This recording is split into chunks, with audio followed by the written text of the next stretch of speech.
Next is from Brock Miles, subject is Slim Jim. Hello. Since August, Slim Jim has been running an ad campaign with WWE. They've been using LA Knight and Bianca Belair for promotion, along with old clips of the Macho Man. What do you think of the choices of using LA Knight and Belair to carry on Randy Savage's legacy? And what did the boys think about Macho Man Slim Jim commercials back in the day? Did you ever see Randy snap into one? Thank you, Brock. I never saw Macho eating Slim Jims backstage ever. Okay. But what do I think about LA Knight and Belair? Well, Slim Jim wants to continue their ads with WWE and they need talent. And Macho's dead. So they're using LA Knight and Belair. What's the big deal? Like, I don't. The choices? I don't. That's just fine. They're both fine. Over. Yeah, both over. They're both Yeah. over, right? One guy, one girl. Yeah. Cool. Any comment, Conan? Yeah, I never saw him snap into a Slim Jim. The only good thing is every now and then in catering there would be Slim Jims, which I'm a big fan of, especially the spicy one. Nothing. Right. And yeah, that's good. LA Knight shows are going to push him, and Bianca they've been pushing, and they should continue to push her. Right. Next is from Mike Hernandez. Subject. Oh, by the way, I received a DM from a person who will not be named, Right. saying that I was right about the Justin Barraso's reporting that LA Knight, that people creative were thinking that he's gone as far as he could and stuff, everything and all that. That I thought that's kind of they're absolutely that's not their. They don't think that he's like plateaued and stuff. Right? He's right, which is what we kind of said, right? Yeah. Right. And so somebody reiterated. Somebody sent me a DM and reiterated that. So somebody was sending Brasso some. Right. Yeah. Basically. So whoever Brasso got those stories from were disgruntled employees that are jealous of LA Knight. Yeah. Right. So send that. Whoever listens to the show, send it to our boy Justin, so he doesn't get any more information from that source. Right. Next is from Michael Smith, subject to his tag team division. Hi, guys. My question for the mailbag is when AEW first started, Dave Meltzer claimed that AEW had the best tag divisions. Well, we are 5 years in, and it seems like the tag division is mid. Things people hated WWE for doing what the division AEW does. Most of the former champs are makeshift tag teams or short title runs. So my question is, what does the crew think of Dave's take? Happy holidays. Hope Disco is well, and Disco health, and blessing to K-Dog. Joe is Joe. All right. Joe, can you look at who were the tag teams when they first started? I never looked at that tag division. Like, bro, he thought that guys like who were the like Dave was like touting like private, like all these green teams, like Private Party and I mean, like, yeah, I never really considered it. If you just go by, they were just going by his star ratings that he gives the guys to matches. Thought that the tag team division was so good because he gave high star ratings to the matches, but I never really looked at that tag team division. Thought they're like, wow, this is like really going to be some great stuff, and it never matriculated into that, and it just never did. I was right again. Here's the teams. Here's the teams when they started: Young Bucks, Angelico and Jack Evans, Taylor and Beretta, the best friends, Evil Uno and Stu Grace in the Dark Order, Jungle Boy and Marco Stunt, Private Party, Proud and Powerful, Santana and Ortiz. You were right. There were a lot of young teams. Yeah. Pentagon and Phoenix, and then and look, and they had two of the best tag teams. And I don't know what happened. They messed up on Santana and Ortiz and Jack Evans and Angelico. But I think Jack kind of did himself in. Right, and I think Dave kind of like was what's the word I want to use? Influenced by. A lot of these guys worked each other in PWG, and if you worked on PWG, like, wow, that was like the best stuff ever. So I don't know. I never was a fan. PWG. I think Dave was giving them what everybody else was giving them, a pass.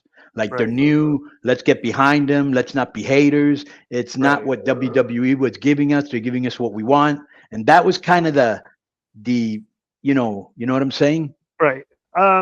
So next is from Brendan Triano. The subject is Kazoo these refs.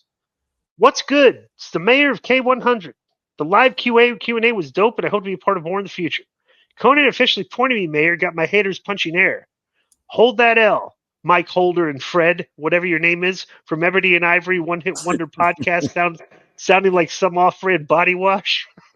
This week I have a sports point and wrestling point to make. What is going on with these baby lotion soft taunting calls these days?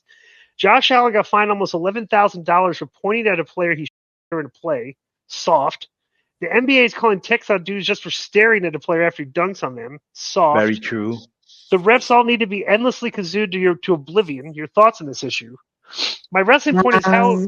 Yeah, there we go. My wrestling point is how AEW is just so bad in terms of creative. I'm a big House of Black fan. Malakai Black is my favorite wrestler currently. Now these guys manipulate other characters to act in ways they don't normally act. The great groundwork for storytelling. What we get is people changing clothes, color, and acting emotionless or emo after getting the mist. I know I'm not a booker. That is true. They get the mist and they act like, Right. I'm not a booker or anything, but how hard is it for Malakai to challenge MJF, for example, if MJF wasn't like 90 storylines already and play on MJF calling himself the devil since, you got a group that basically embraces darkness and all of that symbolism. In 2 minutes of thought, I can hear Malakai say, I broke bread with the devil and you are not him. I know you guys speak of this stuff each week, but what will it take to get through that just saying, I'll beat you next week isn't working? So frustrating. You just made me think of like a great angle. What if Malakai Black is the devil guy in the mask? Right. I thought the same thing while you were talking. Yeah, that's actually would be that would be a good reveal. Right. Because they're like dark. Like I said, it would make sense. They're dark. Yeah. You're the devil. I'm the devil. Like, look how dark. Right. It's like, yeah, that's not bad. Punk's on his Instagram trolling like he's the devil. He's just putting up different things that make people think it's him. And right. Yeah, he's having fun with that. He knows what he's doing. Next is from Mike. Go ahead. Oh, there's just people that honestly get up every day to see if people are talking about them, and it becomes like an addiction. And he's probably like, hey, I'm not in the news anymore. People aren't talking about me anymore. What can I do? Unless he's going to WWE and he's trolling AEW. That would be great. But yeah. Next is so what was the question he asked? About this, what's wrong with the creative there? Yeah. Okay. Yeah. You're right. Malakai Black, and we kind of we answered it. We summed it up. It's like, yeah, you're right. Malakai Black should be the devil. That would correct a lot of stuff that's going on with them. So, next is from Michan Sirleaf. The subject is diversifying your portfolio wrestling edition.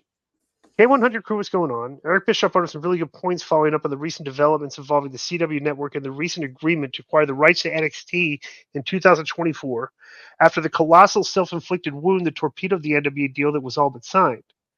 He was asked about the rumor about a CW executive approaching Tony Khan about bringing Ring of Honor programming onto the network and Khan turning it down. It's clear that the CW is really fortifying its programming by loading up on live content, and wrestling seemed to have been part of the strategy. Bischoff looked at things from both sides in terms of AEW. One, the advantage of having your product spread across multiple TV outlets, and two, the benefits of loyalty to your partners, in this case, Warner Brand Discovery, and rumored ownership partnership between the two, and how one can hope to build on that and ink a more lucrative deal. Now, what say you? Being in a position to potentially monetize a brand that was practically dead in the water, do you see a bigger benefit in diversification of media outlets or looking to maintain a package and build a strong partnership? I agree there's pluses and minuses to both, but I'm curious to your opinion. As always, keep doing what you do and always enjoy the show. And that's Mitch from New Jersey. Bro, I look at the WWE as like the NFL. Okay, like the NFL's on multiple channels. It's on Fox. It's on CBS. Prime. It's on Prime. It's on ESPN. It's like, yeah, when you have a really good product, everybody in TV is trying to get a piece of you. Which is what WWE has done, So right. WWE is what I was going to use. So at the end of the day, what I've noticed about TV networks is, bro, their bottom line. If you're getting good ratings, they're going to deal with you even if you left and you came back. And if you're not, they're not going to deal with you. So loyalty really doesn't. Well, I don't think has as much as the bottom line means as much as the bottom line. Here's what Eric's saying. Yeah, you're loyal. You've been loyal, but you're getting low ratings. See ya. Right, bro. This is the dynamic here is, okay, because they're not doing good numbers. That basically they're being held hostage by Warner Brothers because they say, "Hey, you want to go in another network? We'll just drop you from this one." What I'm saying? Like, bro, they can actually be doing that to them. Like, hey, we're giving you more shows. It's like they've kidnapped them and like trying to force. And not only that, I had heard, Joe. I don't know if you heard the same thing. But you're on social media more than I am. But I had heard that Warner Brothers was like partners with them. Right. They want a partnership. So why? So Tony, if CW wanted Ring of Honor, does it not? I can't. Yeah, I'm maybe he with just Warner can't. Brothers Yeah. Discovery. And it's like, bro, you're with. Let's call a spade here. Warner Brothers Discoveries is not. They're not that great with programming. They got some basketball. They got some a little bit of baseball, and they got AEW and a lot of movies. a lot of movies, a lot of old Like movies. Star Wars. They love Star Wars. The Right. Guardians of the Galaxy. Right. But here's the thing that I wanted to tell you. I think that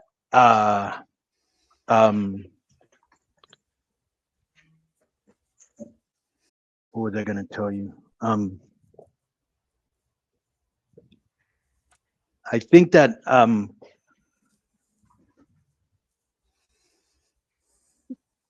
yeah, I'm just gonna repeat myself. Go ahead. All right.